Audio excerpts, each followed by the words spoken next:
Nasilangan ang pipila ka mga residente sa General Santos City sa gipamutol nga mga punuan sa kahoy sa National Highway sa syudad.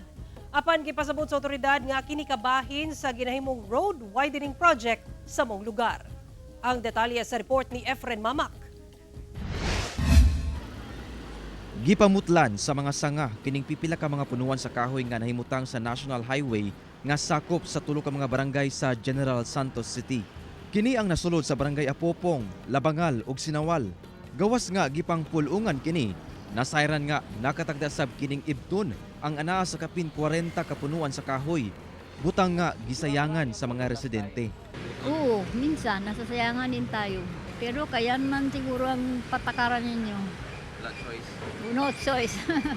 Pagka yung mga taong nagpapabulkit na masasakyan nila, hindi naiinitan. Ngayon na mula yung pinuputol ang mga puno, naiinitan na sila. Apan pagpasabot sa otoridad nga kini kabahin sa ginahimong road widening project sa DPWH.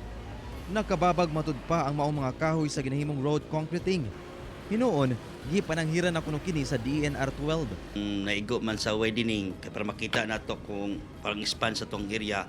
So ang may portion gyud nga naay kahoy ilan nang ipaputol, which is nagkuha po na sila og requirements dito sa DNR.